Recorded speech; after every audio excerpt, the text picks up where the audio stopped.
जय हिंद। देखिए, इसके पहले हम जो है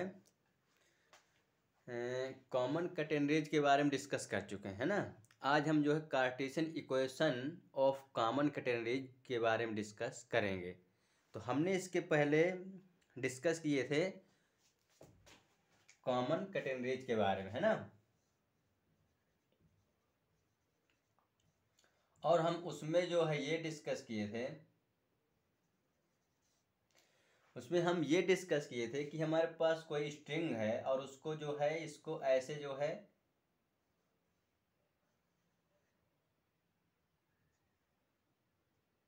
दो पॉइंटों से क्या कर दिया जाए, लटका दिया जाए। ठीक, तो ये हमारा लोवेस्ट पॉइंट होता है और ये स्पैन होता है और ये हमारा क्या होता है, सैग होता है।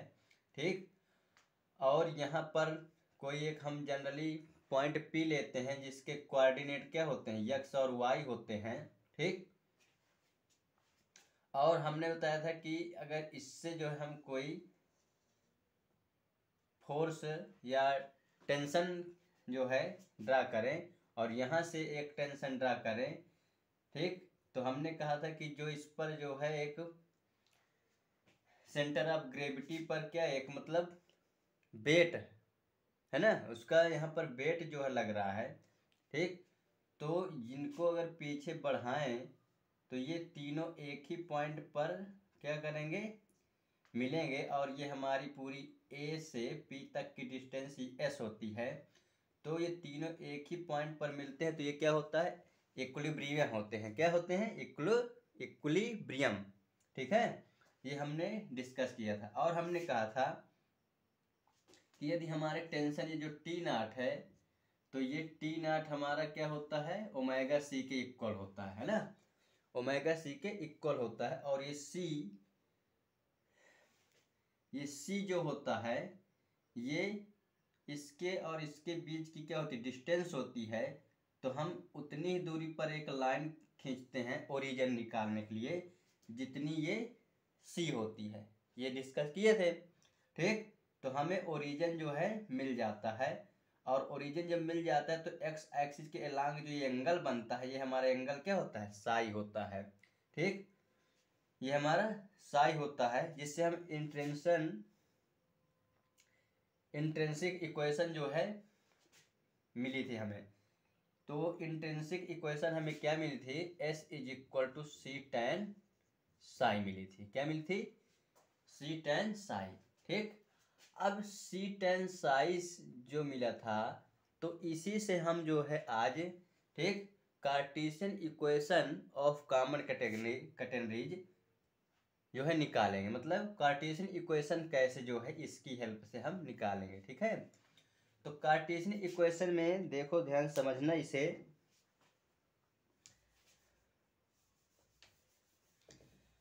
तो कार्टेशियन इक्वेशन निकालने के लिए जैसे हमने इंट्रिंसिक इक्वेशन निकाला था s is equal to C tan Sai.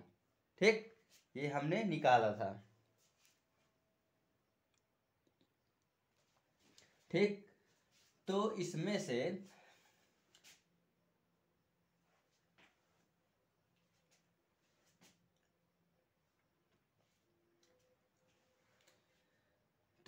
हमने ये जो है आप 11th-12th में पढ़ा होगा कि टेन साई जो है होता है वो क्या होता है, स्लोप होता है। और स्लोप ऑफ टेंजेंट, ठीक है, स्लोप ऑफ टेंजेंट तुमने पढ़ा होगा, स्लोप ऑफ टेंजेंट। ठीक, d y by d x होता है। क्या होता है, d y by d x slope of tangent होता है। तो हम स्लोप ऑफ टेंजेंट जो है d y by d x होता है तो हम ये कह सकते हैं कि ये जो टेन साई है यही इसका क्या है, स्लोप है। मतलब tan psi d y by d x क्या होगा, इक्वल होगा। ठीक, तो d y by d x is equal to क्या हो जाएगा, टेन साई हो जाएगा। सी टेन साई हो गया। अब इसके बाद d y by d x is equal tan psi है। ठीक, तो यहाँ पर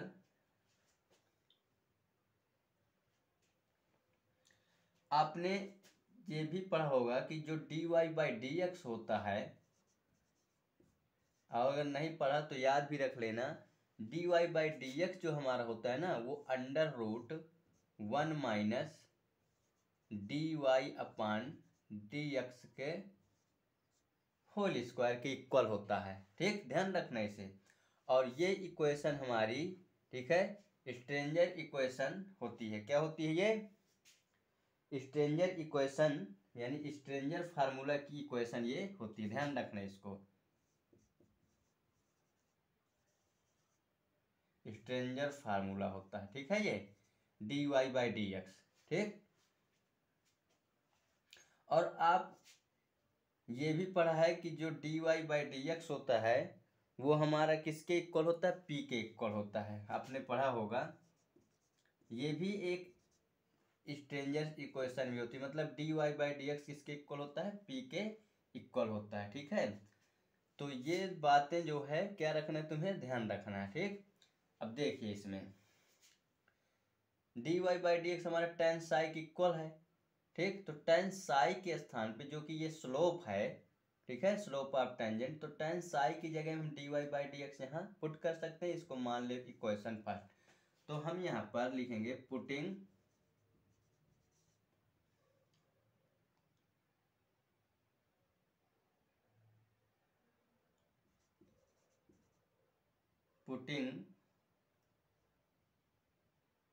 value of tan Sai in equation, putting value of tan Sai in equation first. ठीक है, मतलब tan साई की वैल्यू, मतलब जो dy बाई डी एक्स, इसको फर्स्ट में रख देंगे तो ये हमें s is equal to c and dy by d x मिलेगी। ठीक, अब ये हमको इतनी जो है मिल गई। अब हम क्या करेंगे, इसको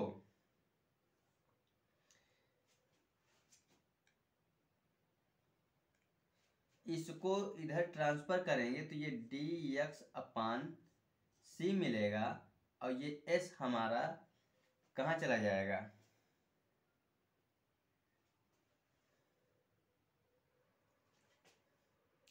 ये s d y by s नीचे आ जाएगा, है ना। s कहाँ आ जाएगा? नीचे। ठीक, अब s हमारे जब ये नीचे आ गया तो हम क्या करेंगे इसमें,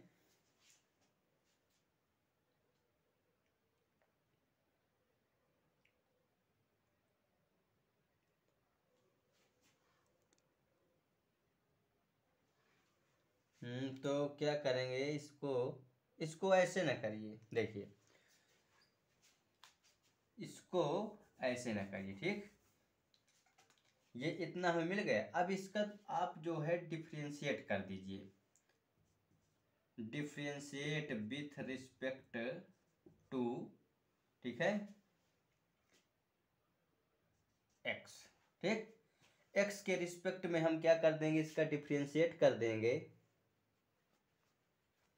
तो ये हमें क्या मिलेगा, ds upon D x is equal to c, तो कांस्टेंट है। अब इसका करेंगे तो इसका d2 y upon D x square हो जाएगा, है ना, d2 y upon D x square. हाँ, अब इसकी जो स्ट्रेंजर्स इक्वेशन होती है, ध्यान रखना यहाँ पर ds upon D x is equal to 1 minus नहीं होता, प्लस होता है। क्या होता है? प्लस। ठीक है, under root 1 plus D Y upon D x का होल स्क्वायर, और D Y upon D X P के भी इक्वल होता है। आप MSc BSc में अगर जो किए होंगे वो जानते होंगे कि इसको हम जो D Y upon D X P x के इक्वल होता है, ये भी एक स्ट्रेंजर इक्वेशन ही होती है। ठीक है, या स्ट्रेंजर फार्मूला होता है, हम ऐसा कर लेते हैं ना। अब देखिए इसके स्थान पे हम क्या रख देंगे, ये रखेंगे। ठीक, क्योंकि D S upon D X इसके इक्वल होता है, तो यहां से ये आएगा under root 1 plus D Y upon D X, ठीक, is equal to C is equal to C, और एक D Y upon D X के स्थान पे हम क्या रखेंगे, पी रखेंगे।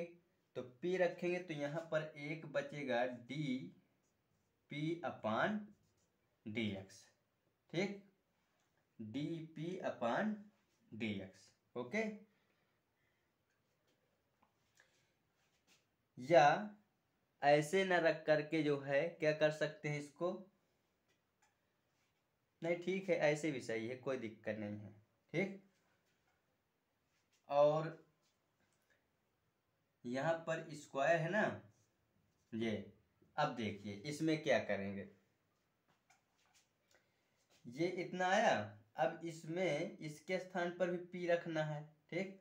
तो ये हमारा 1 plus p square under root में बचेगा, और उधर c d P upon D x बचेगा, है ना।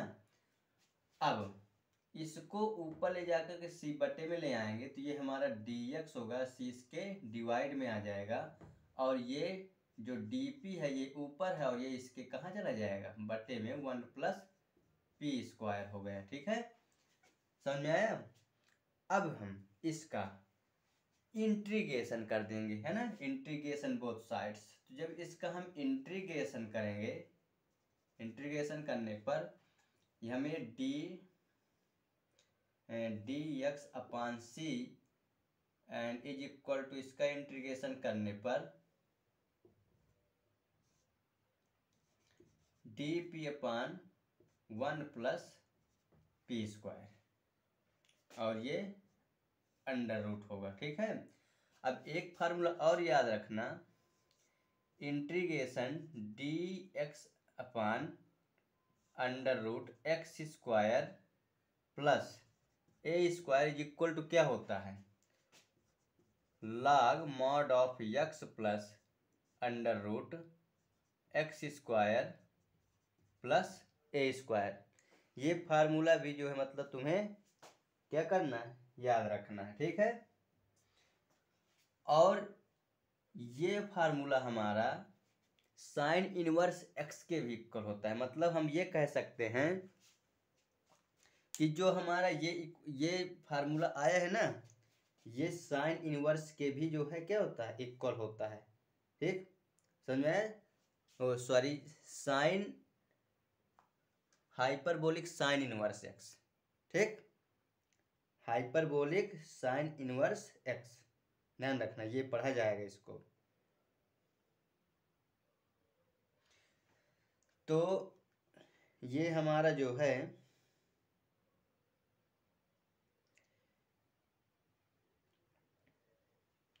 साइन इनवर्स पी भी कहते हैं, साइन इनवर्स जिसमें एंगल होगा, यहाँ एक्स के टर्म में है तो हम इसको क्या कहेंगे, sign hyperbolic sine inverse x, ये भी हम इस जो है कह सकते हैं, ये इसके भी इक्वल होता है, ठीक है। तो इसका इंटीग्रेशन तो सिंपल है, इसका इंटीग्रेशन क्या होगा, 1 अपान सी, अगर बाहर आ गया तो 1 का इंटीग्रेशन क्या होगा, एक्स होगा, तो ये हमारा एक्स अपान सी बचेगा, और इसका इंटीग्रेशन मैंने ये इधर अभी बताया फार्मूले में, log mod of x plus under root x square plus a square, और ये हाइपरबोलिक साइन इनवर्स एक्स का भी यही होता है, तो यहाँ पर इसका इंटीग्रेशन हो जाएगा हाइपरबोलिक साइन इनवर्स एक्स,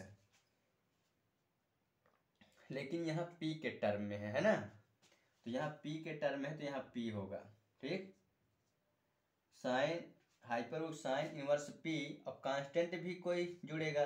देखिए हमने कार्टेशियन इक्वेशन में हमने लोवेस्ट पॉइंट ए लिया था, है ना, तो उसमें जो है सॉरी कॉमन कैटेगरी में लोवेस्ट पॉइंट ए लिया था, तो ए और सी उसमें थे, तो ए और सी कांस्टेंट ना लेकर के हम यहाँ पर डी ले रहे हैं, है ना, मान लो हमने कांस्टेंट डी ले लिया, ठीक। तो अब हमें ये इतना जो है मिल गया, ठीक। अब हमें डी की वैल्यू निकालना है, क्या निकालना है, डी की वैल्यू। तो डी की वैल्यू निकालना है तो इसके पहले तुम कुछ जो है पहले हाइपरबोलिक फंक्शन के बारे में जान लो क्या होता है। ठीक है, इसको इतना नोट किया, मैं इसको रेज कर रहा हूँ और इसको लिख लेना। ठीक,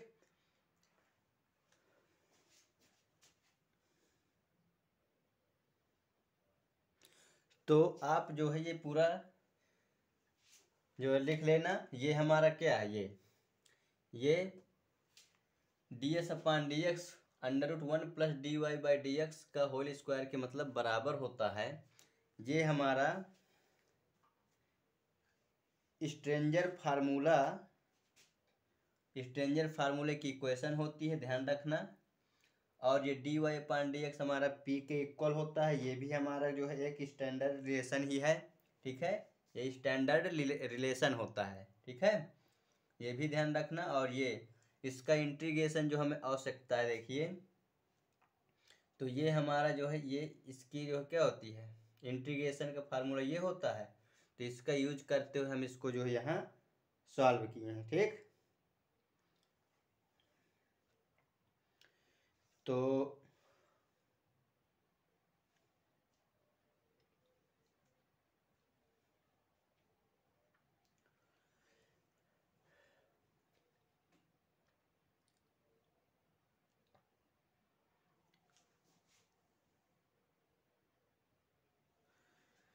तो हम जो है कॉमन कैटेगरीज में जब पढ़ा रहे थे तो उसमें हमने बताया था कि जो ए के कोऑर्डिनेट्स होते हैं, ठीक, ए के कोऑर्डिनेट्स होते हैं वो 0,c बताए थे, 0,c, है ना, समझ रहे हो हम। तो ये भी याद रखना। और अब कुछ हम हाइपरबोलिक फंक्शन के बारे में जान लेते हैं। ठीक है, तो देखिए, यानी साइन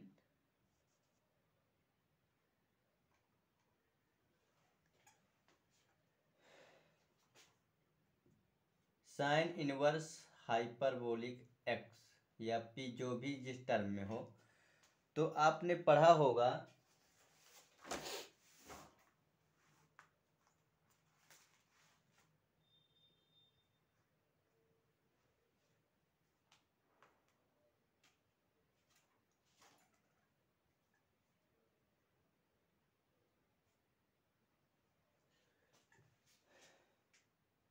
तो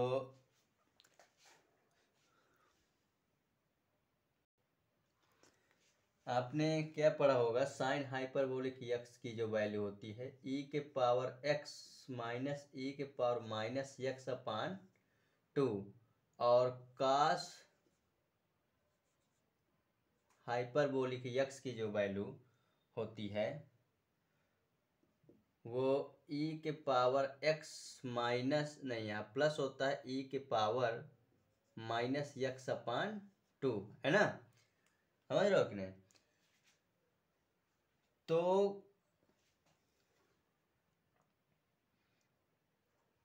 तो यदि हम tan हाइपरबोलिक एक्स की निकालें, tan हाइपरबोलिक एक्स की निकालें इसमें, तो क्या होगा,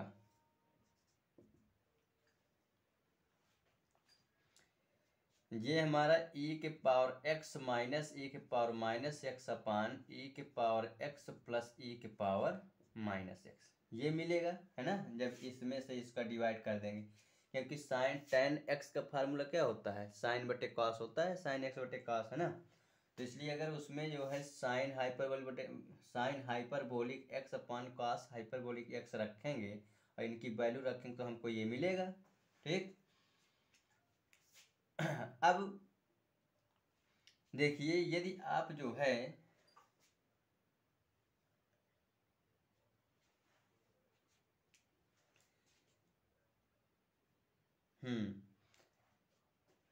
यदि आप इसमें से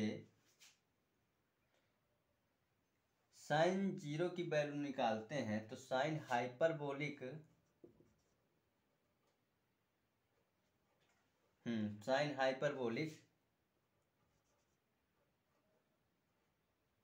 जीरो, है ना। यहाँ यक्स के स्थान पे अगर हम क्या रखें, जीरो रखें, तो देखिए हमें क्या वैल्यू मिलेगी। यहाँ जीरो तो 1 - 1 तो जीरो आएगा, ध्यान रखना ये।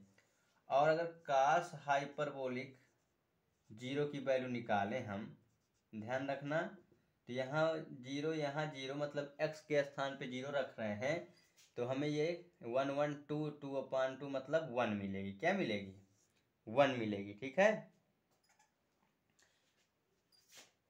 ठीक, इसी प्रकार कास इनवर्स एक्स की जो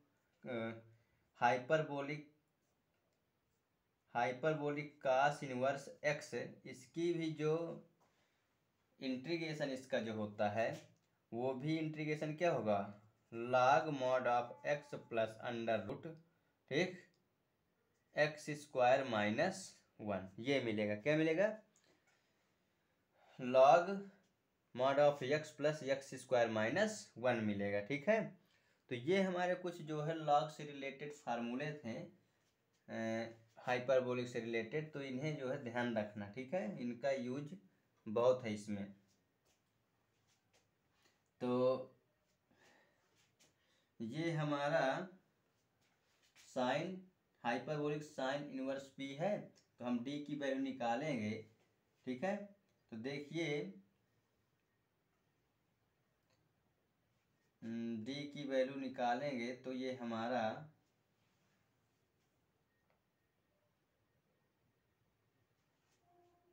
क्या मिलेगा, यहाँ पर ए के कोऑर्डिनेट 0 और सी थे, है ना, 0 और सी। तो इसका मतलब एक्स हमारा 0 हो गया, या ऐसे कर सकते थे x = c hyperbolic sine inverse p plus D, ठीक। तो x हमारा 0 हो गया, x क्या हो गया, 0, ठीक है। अब जब x हमारा 0 हो गया,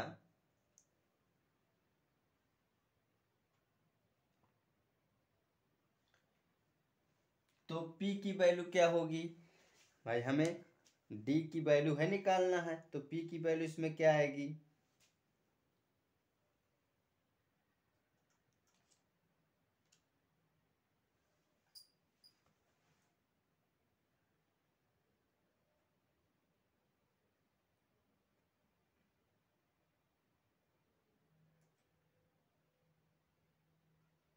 बताओ क्या आएगी।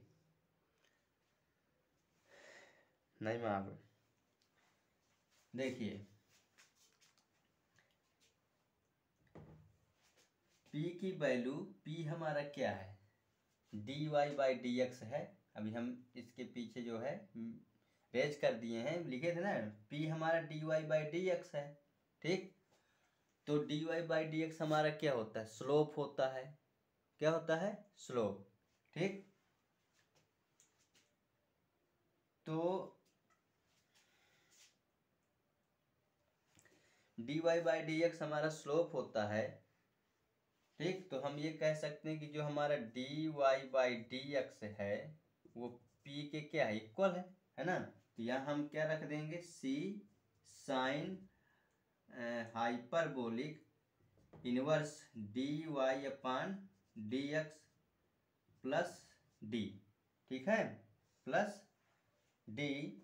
तो x तो हमारा x का कोऑर्डिनेट एक 0 हो गया, और एक y का जो कोऑर्डिनेट वो क्या है, c है। तो यहाँ तो y है नहीं कि हम उसका यूज कर लें, ठीक। लेकिन जो हमारा स्लोप होगा, ठीक, वो क्या होगा, 0 होगा। क्या होगा, 0 होगा, ठीक है।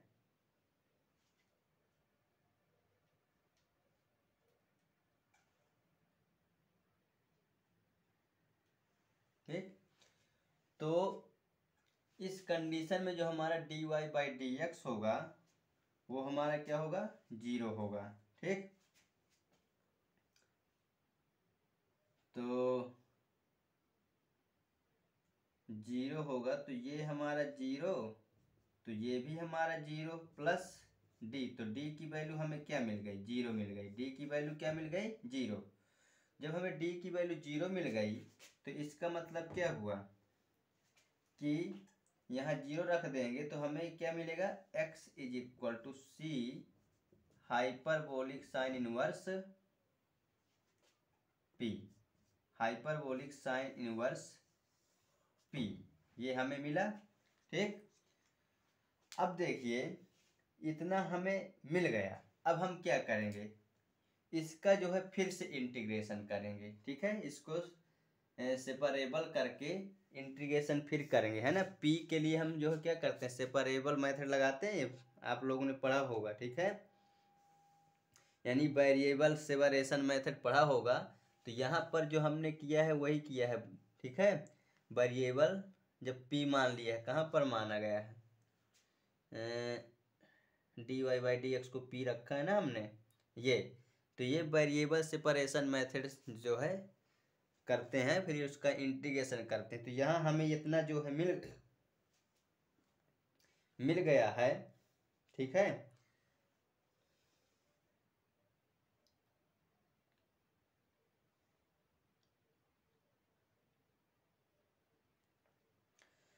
तो इतना मिलने के बाद अब हम क्या करेंगे, फिर से हम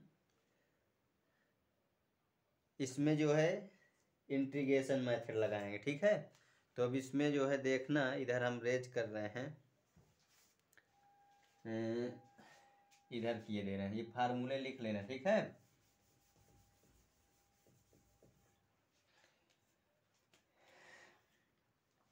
क्या मिला हमें,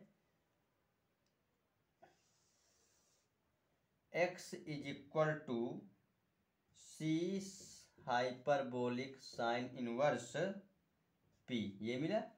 अब हम इसको क्या करेंगे, इसको हम इधर लाएंगे तो ये हमारा x अपान सी होगा, और उधर क्या हमें मिलेगा, हाइपरबोलिक साइन इनवर्स p मिलेगा। ठीक, यही मिलेगा। ठीक, अब हम क्या करेंगे, इसको इधर लाएंगे तो इसका इनवर्स कायम हो जाएगा, ये बन जाएगा साइन हाइपरबोलिक x अपान सी बन जाएगा, है ना। ये इधर आएगा और उधर क्या बचा, p बचा। अब p हमारा किसके इक्वल था, स्लोप था, मतलब D Y upon D X के इक्वल था। तो इसके स्थान पे फिर हमने फिर से जो है d y by d x रख दिया, और ये हमारा हो गया sine hyperbolic c, sine hyperbolic x upon c जैसे मैं बोल देता हूँ, लेकिन पढ़ने का तरीका यही होता है कि हाइपरबोलिक साइन थीटा या हाइपरबोलिक साइन यक्स या हाइपरबोलिक साइन ए, हाइपरबोलिक कास ए, ये पढ़ने का तरीका होता है। हमसे मिस्टेक से जो है साइन हाइपरबोलिक यक्स अपान सी कास हाइपरबोलिक यक्स अपान सी निकल जाए तो उसमें टेंशन नहीं लेना। ठीक है, अब ये हमें इतना मिल गया। अब हम क्या करेंगे, इसको उधर ले जाएंगे। ठीक है, तो ये d y is equal to sine hyperbolic x upon c d x, और इसका इंटीग्रेशन कर देंगे। क्या कर देंगे, इंटीग्रेशन। देखो इंटीग्रेशन करने पर क्या मिलेगा, ये बनेगा y, है ना, क्योंकि 1 dy है तो 1 का इंटीग्रेशन क्या होता है, 1 dy का y होगा।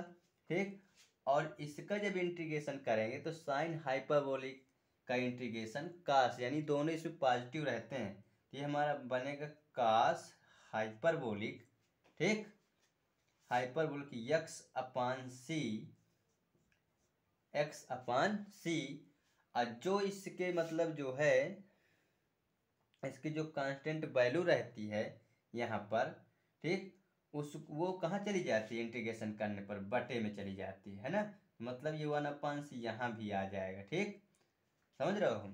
तो ये हमारा y इज इक्वल टू, अब ये c इसके मल्टीप्लाई में चला जाएगा। ठीक है, समझ रहे हो कि नहीं। देखो जैसे ये कास x अपान सी है, ये बटे में तो इंटू में c अपान 1 बनेगा, तो c इसके मल्टीप्लाई में आएगा। ये एंगल है लेकिन ये इसके मल्टीप्लाई में आएगा, है ना।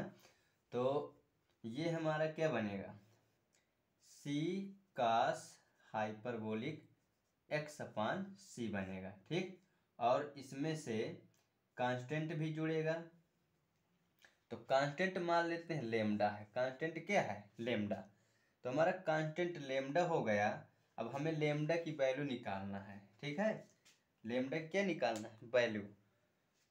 तो ये नोट कर लेना, और मैं यहाँ लेमडा की वैल्यू निकाल रहा हूँ। तो लेमडा की वैल्यू निकालने पर आपने पढ़ा होगा कि y की वैल्यू क्या है, c। यहाँ पर y की वैल्यू क्या है, c, तो यहाँ c रखेंगे, ठीक। और x की वैल्यू क्या है, यहाँ 0, तो यहाँ 0 रखेंगे। तो कास हाइपरबोलिक, ठीक, 0 की वैल्यू 1 होती है, हम पहले बता चुके हैं, ठीक। तो यहाँ से जब रखेंगे तो ये 0, यहाँ c रखा, और वहाँ c, और कास 0 की वैल्यू 1 हो गई। अब प्लस उधर क्या बचा, प्लस लेमडा। ये इधर आएगा तो 0 हो जाएगा, तो लेमडा की वैल्यू क्या आ गई, 0 आ गई। लेमडा की वैल्यू क्या आ गई, 0। तो यहाँ लेमडा के स्थान पे 0 रखेंगे, तो हमें ये y is equal to C cos hyperbolic x upon सी मिलेगा। क्या मिलेगा, यही हमारी जो है Cartesian equation of common categories होती है। y is equal to C cos hyperbolic, y is equal C cos hyperbolic x upon सी, यही हमारी क्या है, यही इक्वेशन हमारी जो है, ठीक, कॉमन कैटेगरीज की कार्टेशियन इक्वेशन है, ध्यान रखना, ठीक है। अब तुमसे इसमें कभी कहीं मान लो रिलेशन पूछ ले, ठीक है, कि यक्स और जो है यस में रिलेशन क्या होता है, ठीक है। तो क्या करोगे, इसको नोट कर लेना, और मैं मिटा रहा हूँ इसको, ठीक है।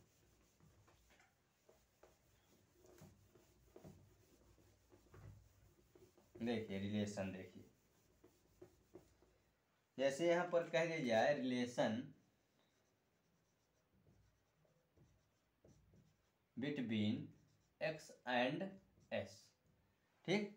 तो हमें ये हमारी क्या है, ये हमारी कार्टेशियन इक्वेशन है कॉमन कैटेगरी की, y is equal to C cos hyperbolic x upon सी, यही है ना, C y is equal C cos hyperbolic x upon सी।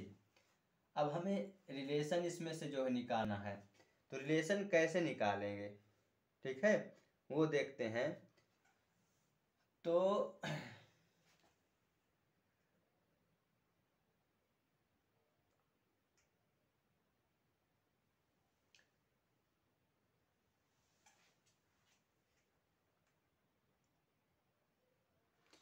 तो ये हमारी कार्टेशियन इक्वेशन है, और हम जानते हैं कि S is equal to C tan psi होता है। क्या होता है, सी टेन साई। तो ये C इसके डिवाइड में आ जाएगा, तो tan psi is equal to S upon c बनेगा। क्या बनेगा, S अपान सी। और इसका अगर हम डिफ्रेंशिएट करें ये कार्टेशियन इक्वेशन की, तो ये हमारा बनेगा dy by d x is equal to, ये c तो कांस्टेंट है, अब इसका जो है डिफ्रेंशिएट करेंगे तो ये बनेगा साइन हाइपरबोलिक x अपान सी, और इसका होगा तो ये 1 अपान सी होगा, तो ये c से c क्या हो जाएगा, कैंसिल। तो यानी dy upon D x is equal to sine hyperbolic x upon सी मिलेगा, है ना। अब ये value dy by d x की हम यहाँ रख दें, क्योंकि ये स्लोप होता है, और ये हमारा dy अपान डी एक्स के ही इक्वल होता है ना। तो ये वैल्यू यहाँ से dy बाई डी एक्स स्थान पे हम इसको उठा के ले आएंगे, तो ये हमारा बनेगा sine hyperbolic x upon c is equal to s upon c. This imply that, ये c इसके मल्टीप्लाई में आ जाएगा, तो s is equal to c इसके मल्टीप्लाई में जाएगा, तो c sine hyperbolic x upon सी। यही इन दोनों में क्या होता है, रिलेशन होता है, ध्यान रखना, इसको भी लिख लेना, यही इन दोनों में क्या होता है, रिलेशन होता है, यस और जो है x में, ठीक। तो ये रिलेशन होता है, और इस प्रकार से इससे तुमसे जो है कुछ क्वेश्चन पूछेगा। तो मान लो कह दिया जाए कि फॉर ए कैटेगरी से इज इक्वल टू 2, क्वेश्चन कुछ ऐसे आएगा, for a catenary C is equal to 3, C is equal to क्या है 3 है, ठीक है। तो find length of arc AP, find length of arc AP, ठीक। मतलब C3 है तो तुम्हें AP की आर्क फाइंड करना है। AP का मतलब अब जब तुमने जो है कॉमन कैटेगरी पढ़ा था तो उसमें देखा था AP क्या होता है, S होता है, मतलब तुम्हें S निकालना है, ठीक। पढ़ा था ना ऐसे, ये जैसे यहाँ पर P था, यहाँ पर A था, तो ये S था, तो ये डिस्टेंस AP है होती, तो ये मतलब S है, तुम्हें निकालना है, ठीक। और तुम्हें C इसमें गिवन है, ठीक है। तो जब C गिवन है तो S इज इक्वल टू क्या हो जाएगा 3 और साइन हाइपरबोलिक, ठीक, साइन हाइपरबोलिक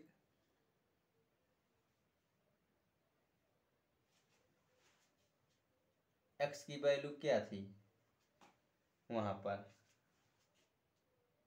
यहाँ तो x की वैल्यू है नहीं, है ना।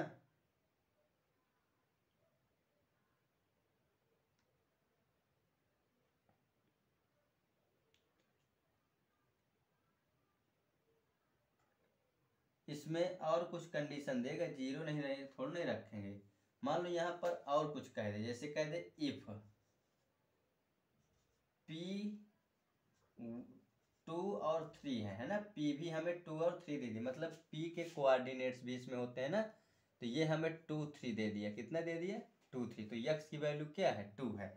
तो हम यहाँ पर S इज इक्वल टू हमें क्या मिलेगा, S इज इक्वल टू हमें इसमें है रखना है, C के स्थान पे क्या रखेंगे 3, और x के स्थान पे ये कोऑर्डिनेट जो हमें दिया है क्वेश्चन में 2 3, तो यहाँ पर साइन हाइपरबोलिक 2 और C की वैल्यू क्या है 3, तो 2/3, तो यही जो है ये S है, ये क्या है S, ठीक है। तो यही इसका क्या है हमारा आंसर होगा। और अगर इसको और सॉल्व करोगे, ठीक, तो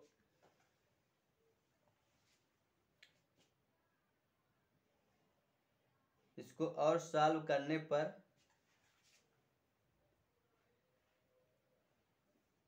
नहीं, ठीक है इतना ही, अगर और सॉल्व कराएगा तो फिर देखेंगे, ठीक है। तो यही इसका क्या है फाइनल आंसर है। तो इस प्रकार से जो है इसके क्वेश्चन आएंगे, तो फार्मूले याद रखना, ये हमारा कार्टेशियन इक्वेशन का फार्मूला है, ये यस और सी में यस और यक्स में रिलेशन है, ठीक है। और कास हाइपरबोलिक साइन हाइपरबोलिक वगैरह के जो है हमने फार्मूले भी लिखा है। तो किस प्रकार से हम जो है कार्टेशियन इक्वेशन को फाइंड करते हैं, मतलब प्रूव करके लाते हैं, वो हमने तुम्हें इसमें सिखाया, ठीक है। सो थैंक यू, और पढ़िए बढ़िया से और अच्छे से तैयारी करिए, ठीक है। धन्यवाद।